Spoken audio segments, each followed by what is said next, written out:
Hello, everybody, and welcome into the Adjusted Line Play Report. We're going to do Thursday Night Theory here. We have the Rams heading into San Francisco. We're just going to head right into there, folks, taking a deep dive into the play in the trenches. We're always told the games are won and lost in the trenches, so this is the show and probably the one show that you will see in terms of just looking at the offensive and defensive line play. So this is Thursday Night Theory, where we go in depth into some of these numbers, what they mean, how I look at them, what I think that may mean for this particular game. And then I give you a little bit of prop bet info, how I think this game's going to end up going, and then looking at DFS lineup. So first thing we're going to look at over here, Vegas game total 49. That is very good. We want anything north of about 47 or 48. That's when I start thinking, hey, at that point, this game looks like it's going to score enough points where the 6 players that I put in for these island games probably need to all be offensive players. I start ruling out the defense or the kickers in these situations at that point, depending on what I see, later on with the matchups. But 49, very healthy game total here. The Vegas line is 2.5 points for favorite on San Francisco. They're at 25.75 for their team implied total. The Rams at 23.25. And then typically we'll just head right into the matchups here. So very first one we look at is the away team. We'll just look at the pass protection categories. So we have the Rams right in the middle of their offensive pass protection. Again, this is an adjusted sack rate, so it's telling you how often they're taking sacks and in what scenarios. So if it's a scenario like a 2nd and 2 and you get a sack on 2nd and 2, very bad for the offensive line, very good for the defensive line, because that's a scenario where you're not expecting the team to pass in that scenario, and it counts for a little bit more than a sack on 3rd and 17 where the people drop back to pass and get a sack. That's not going to count the same as one on 2nd and 2. So offensive pass protection, Rams in that adjusted sack rate, number 16, San Francisco 6. This tells me they're going to be able to get after the quarterback here, generate some pressure. In this scenario, we're probably going to expect Matt Stafford to have to get the ball out a little bit quicker than he may otherwise like.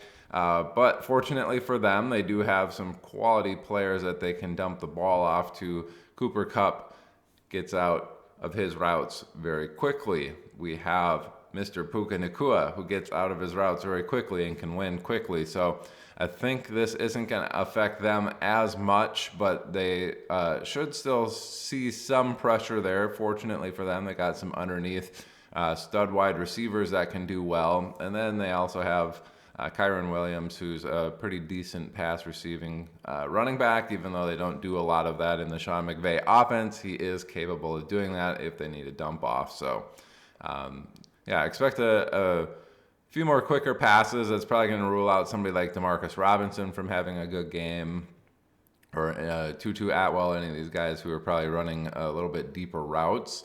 The offensive pass DVOA, we have number 8 for the Rams, number 4 for San Francisco. And what this is given any scenario. So, hey, the game's within 3 points. It's second quarter. I'm on the 45-yard line of my opponent. It is 2nd down and 8. Here's the average pass play in the NFL this season in this given rough scenario.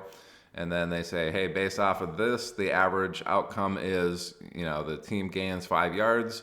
You gain 6. You are now better than that particular average. And then it looks at the defense. Were you playing a defense that, maybe they give up 8 yards in that scenario, or very often give up more than that? It might not count for as much, versus if you're playing the number 1 DVOA defense and you do an above average thing, that's going to say, hey, your offense was even better in that scenario. So that's kind of how the DVOA works. The Rams at 8, San Francisco number 4, the green matchup basically. So in these scenarios, I say, hey, this is pretty close. It's within 4. Usually in those scenarios, I don't think there's a huge advantage one way or the other. A lot of times, if that's the case, I just say, hey, studs are going to eat in this particular game. I do think Puka Nacua is the stud here on the team. Cooper Kupp is still very good in his own right, but aging, I think he's past the Triple Crown that he won maybe 4 or 5 years ago. I think he's beyond that kind of talent at this stage in his career, but he's still very good. So these two should be okay within this scenario. It's not saying anything. Usually I say studs eat because, hey, it's an otherwise even matchup between the offense and defense. But if you have somebody that's very good, very talented, they can overcome that on each individual side. And I think that's going to be the case here for the Rams. In these scenarios, getting the ball out quick and then getting it to their studs. So it's probably going to be a lot of targets to Puka Nacua. So you might see him with 14 or 15 targets, and then you're going to be looking at Cooper Kupp with another 9 or 10 targets in this particular matchup. And that's kind of how we're going to look at the pass game. And then the next thing we're going to look at is the run game here. So the Rams, number 9, they're green in that category. The San Francisco 49ers at 18. That's a pretty big gap here of 9. So that tells me in this particular run blocking, which is really looking at, did you gain negative yardage? Were you in between 1 to 5 yards, 5 to 10 yards, or 10 plus yards? It kind of puts all runs into the same bucket and assigns a rating to the offensive line depending on that outcome. Like 120% is associated to the offensive line if it's a negative play, because that's pretty much on the offensive line. In that scenario, if it's a 1 to 5 yard gain, 100% of that goes to the offensive line, saying, hey, that was basically what you're supposed to get. Anything from 5 to 10 counts like 50%, and then anything over 10% they don't attribute to the offensive line, and they say, hey, that was most of that was the running back doing well type of thing. So that's kind of how this is treated, and this tells me, hey, based off of this, the Rams should see a lot of positive yardage. So wouldn't expect to see them behind the line of scrimmage or hit behind the line of scrimmage a ton in this. When they do run the ball, I expect Kyren Williams to be gaining positive yardage each time he is handed the ball. So pretty big matchup favorite here for the Rams. And then the offensive run DVOA over here is number 11 versus number 20. Again, that's a 9 rating, so that's in the favor of the Rams once again. And again, remember what DVOA was when we talked about the offensive pass DVOA, the offensive run DVOA for the Rams. They're almost top 10. San Francisco 20th there, one in the bottom third essentially in the league. Again, this is telling me that the run game should be very effective for the Rams against San Francisco here. And when I start thinking that, it's like, okay, well, it looked like they're going to need to get the ball out quick. We might see a few more passes to Kyren Williams. Kyren Williams does look like he's going to be the biggest beneficiary on the offense out of the matchups. So he is also in my player pool. I start thinking of him in terms of maybe I want him in my captain spot, and then getting like Puka Nacua in there as well. So that is the Rams side. Let's get into the home team side as we look into this and investigate this matchup. On the offensive side for the home team, San Francisco number 14 in offensive pass protection. The Rams actually read 23rd in the defensive pass rush. Now, we do have their defensive line actually very good at generating sacks and pressures. This 23rd, though, I'm assuming part of that is because, the sack totals actually aren't that good. The pressures are very good with their front four, but the sack totals just aren't getting there. And when they are getting sacks, it's probably in situations where you would more than usually expect a sack to be present, like a 3rd and 13, something like that. And maybe the Rams are pretty good at getting teams into that. And the sacks that they do get are of that variety. So this is telling me that San Francisco, on paper, according to this, should have time to throw the ball, but we do know that the Rams do generate some pressure. Just keep that in mind. But this is telling me they shouldn't generate a lot of sacks according to this. Now, the pass DVOA is a little bit different. The Rams 24th, that's a red, so that tells us they're in the bottom 10 teams. San Francisco number 5, green, that tells us they're in a top 10 team. So these are the ones that we're more interested in attacking. This is telling me, hey, San Francisco should have some time to throw, or at least not be taking sacks. Their pass DVOA number 5, Rams 24. This is a huge difference. This tells me San Francisco should be very explosive in the pass game, especially when they have time like this. I'd expect them to be very, very good. We've pretty much seen Jawan Jennings take over that wide receiver room, and then we get George Kittle involved a little bit more when they don't have time to throw the ball. If they're going to be under a little bit more pressure, you see George Kittle get those 6 to 8 receptions and have those monster 100-yard games. I'm not sure if that's going to be the same here when they are supposed to have time to throw, but if you think the Rams are going to generate pressure, Kittle would also be a very good option. But really, Jawan Jennings, I think he's got over a 30% target share since Brandon Ayuk went down, so he should be on your list of people to get into your lineups in DFS. And maybe even some prop bets if you want. I don't know what his line would be at the moment, but he should be very good in this matchup. Then we get into the run game. San Francisco number 4 in run blocking. The Rams number 22 in stopping the run. This is heavily favored for San Francisco. Again, 23rd is when you start looking at the bottom 10 teams, and the Rams are at 22nd here. The defensive run DVOA, 22nd for the Rams on defense, as I just mentioned. San Francisco number 10 in offensive run DVOA. So very, very heavily favored for San Francisco's offense in general. We see the pass DVOA, they should have time to throw, and then we see the run blocking is really heavily in the favor of them as well. So they got a lot of injuries there in the running back room. Patrick Taylor has seen a lot of run with the guys that they currently have out, so I would expect him to be the lead back there, but they also do have Israel Abanikanda, who they picked up.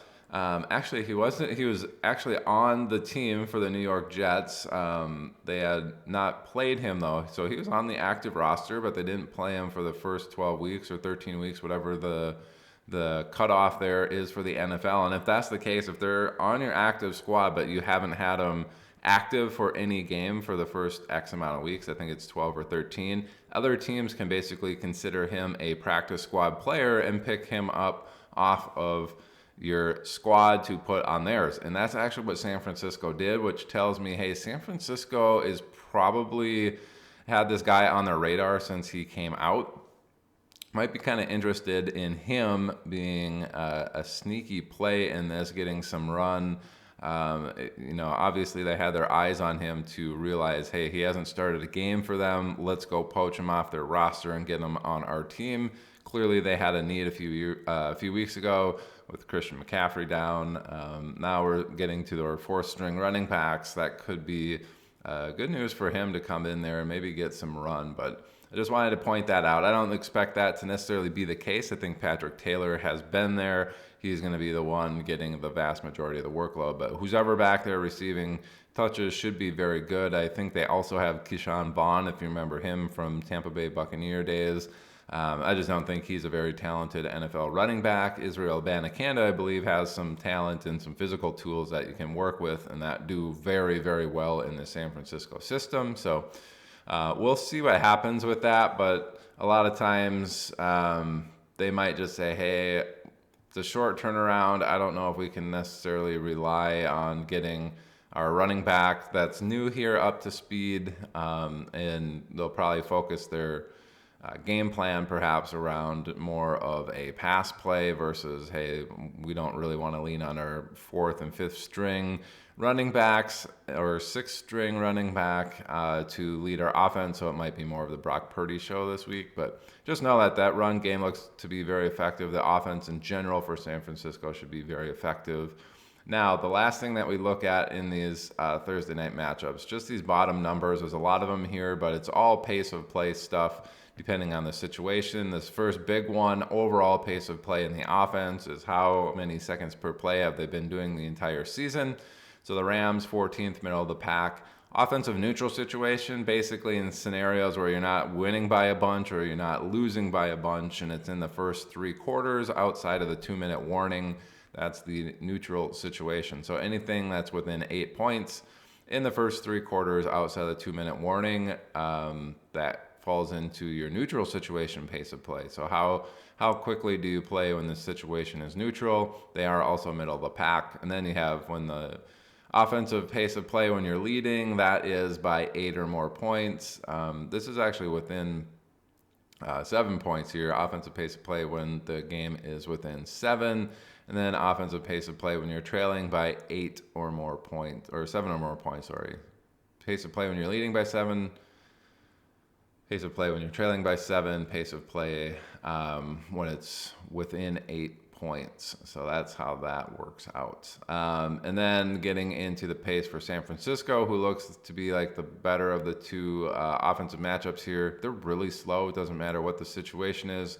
They just play extremely slow compared to the rest of their counterparts in the league. I'd expect that to continue with all the injuries and stuff they had. It looks like this offense will be very effective at moving the ball. The Rams should be decent running the ball, and this is more of a studs eat scenario, get the ball out quickly. But with how slow San Francisco plays and the Rams, kind of middle of the pack there, I get a little nervous about a 49 game total here, almost 50 points being put up. That means these offenses are going to have to be very efficient in terms of scoring touchdowns. Certainly possible. San Francisco looks like they're going to be very good. Based off of this matchup, I think San Francisco actually could dominate this game. This Vegas line of 2.5, I think San Francisco can cover that based off of what we see here. Not that the Rams will be poor, but of the matchups that San Francisco offense looks like it will be humming. Rams maybe not going to be within a field goal on this, but I do think, both offenses certainly could score their points. This 49 based off of pace of play looks a little more in jeopardy, but based off of the matchups alone, I would say it's a pretty good chance that they hit 49. And that's, I think, how that game's going to go. I think San Francisco can actually take this out. I know the Rams have been playing good football, but based off of the matchup on paper, the Vegas line actually also has San Francisco as the favorite there at home. I do think they can take home this victory. Based off of that, you can place your prop bets that you want. Patrick Taylor should be very good. I don't know what his line's going to be at, but Israel Banakando is somebody, or if he's only got like a 5 or 6 yard line, I don't know if he will even have a line going into this game.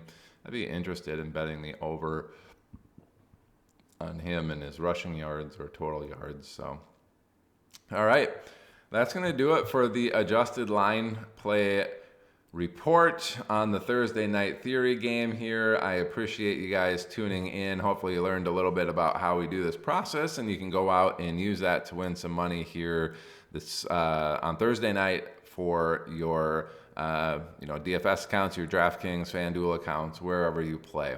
All right, have a good one, folks. Thanks for watching. Bye.